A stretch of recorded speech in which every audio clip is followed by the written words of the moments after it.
Hey everybody, welcome back to Great Lakes Junction. Who doesn't love lasagna? It is one of my favorite meals. I absolutely love it.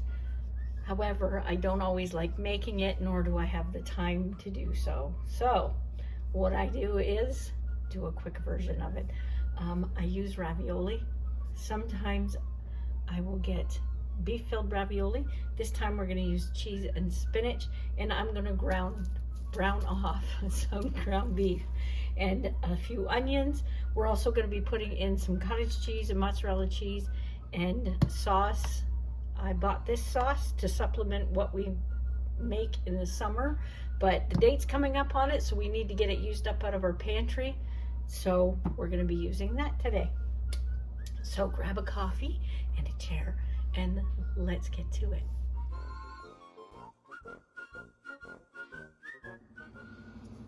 Okay, all we're going to do is start browning this off along with our onions.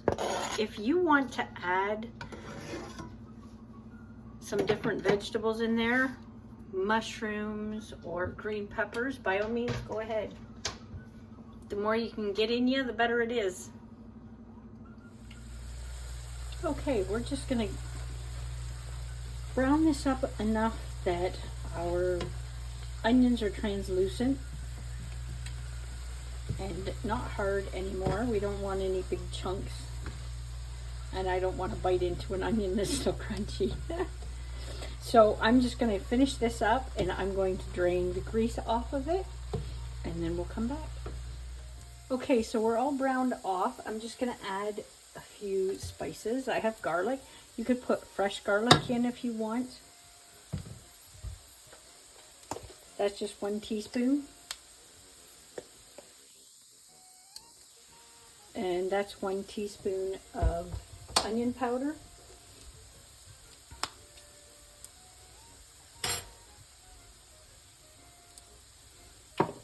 There's 1 teaspoon of oregano.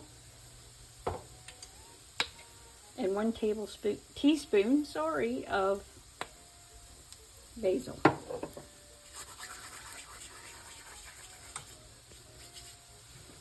We're just going to mix that in and let it cook for just 30 seconds to a minute with the spices in there. And then I'm going to add my sauce.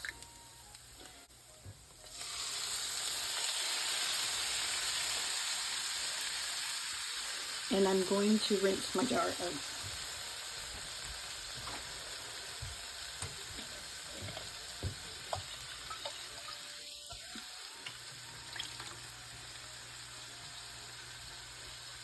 Now I'm just going to let this warm up for a minute, and then we are going to assemble.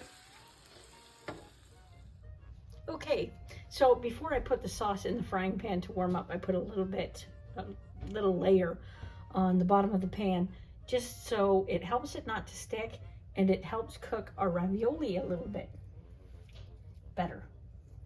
So all I'm going to do is just layer this. I've measured this out. I've got about 1.5 pounds, because that bag that I have of ravioli is quite large. So I'm just going to do a layer of this, and then we'll put on our other cheeses. And they don't have to be perfect. I love it this way because the ravioli has the layers in it already, and it's filled with cheese. And if you're a cheese lover, the cheese ravioli is perfect. And this takes a little bit of time too. However, you don't have to worry about noodles sticking together and tearing and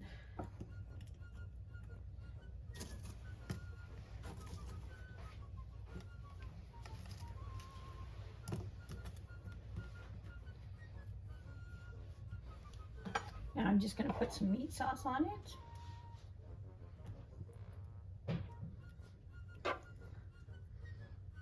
I'm not going to do too many layers, maybe 3. So we'll use half the a little bit less than half the meat mixture on the bottom layer.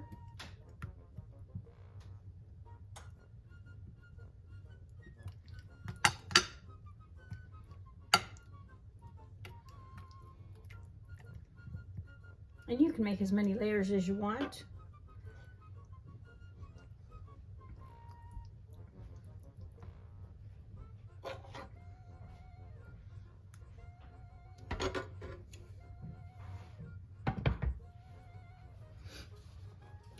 If you don't like cottage cheese, you do not have to put it in.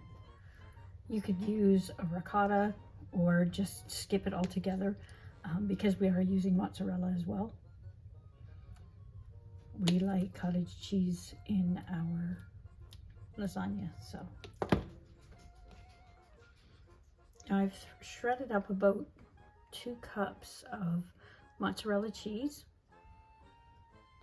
And I very, very seldom ever buy shredded cheese from the grocery store. There's extra ingredients in it. Sometimes it doesn't melt the way it should either. So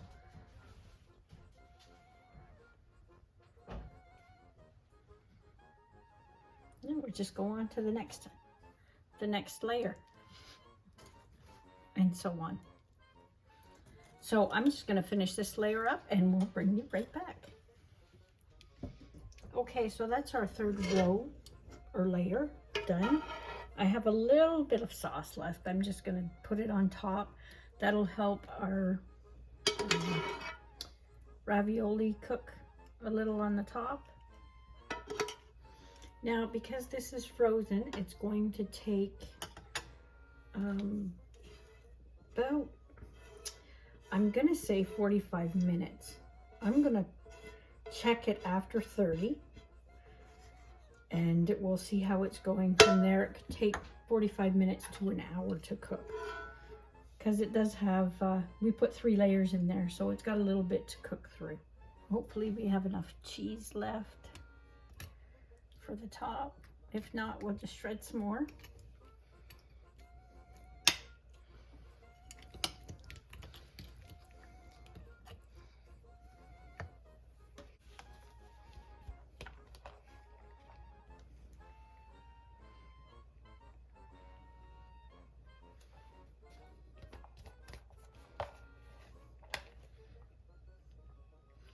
I love this. You don't have to cook noodles or mess around with it. And with the ravioli, you can either get the meat or the cheese. So if you don't want to even have to brown ground beef, you don't even have to do that.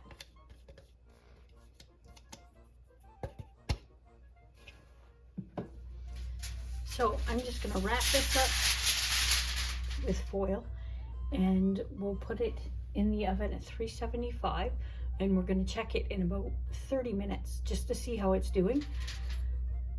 If it's warm in the middle, I'll take the tin foil off and let it cook for another 15 to 20 minutes and let the cheese brown on the top. If you put a little bit of oil on the underside of your foil when you cover your pan, it will help from the cheese from sticking to it when you pull that foil off and ruining the top. So give it a try. I'm just going to put this on a cookie sheet or a baking sheet underneath just in case it boils over too. So we'll be right back. Okay, so just fresh out of the oven. It took an hour. I forgot this dish is Corningware. It's thick and it always adds about 15 minutes on to anything you're baking. So it took an hour and I just browned up the top a little bit as well. It smells absolutely delicious and I can't wait to dig into it. Okay, we're just gonna cut it up. Hopefully it cuts okay and comes out. Usually I let it sit for a little bit, so if it's got a lot of juices or anything, it gives it time to soak back up into the noodles, and that helps it not fall apart when you cut it.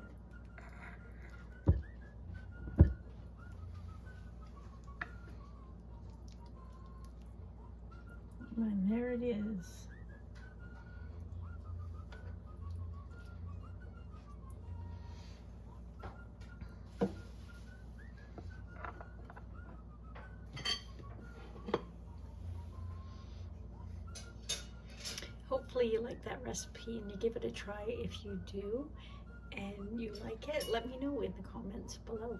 If you like this video, hit the thumbs up for me. And if you have a friend that would like this recipe, hit the share button. Thanks for stopping by, and until next time, stay safe.